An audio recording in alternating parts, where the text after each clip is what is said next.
এই মুহূর্তে দেখছেন কনভয় নিয়ে কিন্তু প্রধানমন্ত্রী ফোর্ট উইলিয়ামে।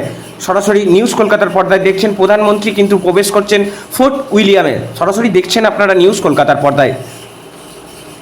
আবার একবার জানিয়ে রাখি আপনাদের, ফোর্ট উইলিয়ামে নরেন্দ্র মোদী ফোর্ট উইলিয়ামে ঢুকছেন।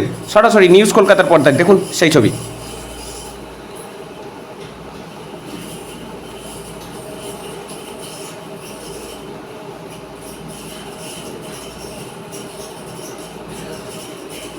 গোটা পুলিশি নিরাপত্তায় এই মুহূর্তে ফোর্ট উইলিয়ামে প্রধানমন্ত্রী নরেন্দ্র মোদী ঢুকছেন, সেই ছবি কিন্তু আমরা দেখাচ্ছি। পশ্চিমবঙ্গ পুলিশ নজরদারি করে রেখেছেন এবং সেই ছবি নিউজ কলকাতার পর্দায় আপনারা দেখছেন। গোটা পুলিশি নিরাপত্তায় কিন্তু নরেন্দ্র মোদী ফোর্ট উইলিয়ামে। কলকাতা ফোর্ট উইলিয়াম থেকে শুভাশিস পরামানিকের রিপোর্ট, নিউজ কলকাতা।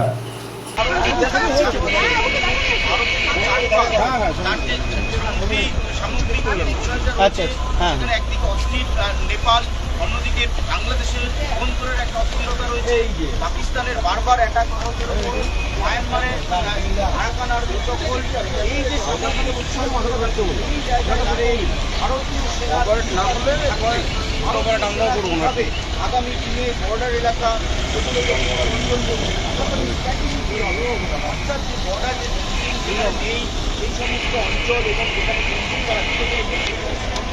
দেখো, যেটা মূলত মনে করা হচ্ছে যে অপারেশন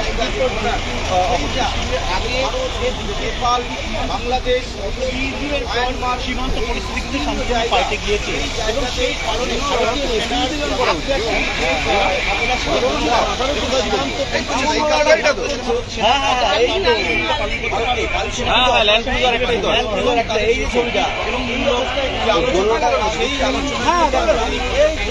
সেই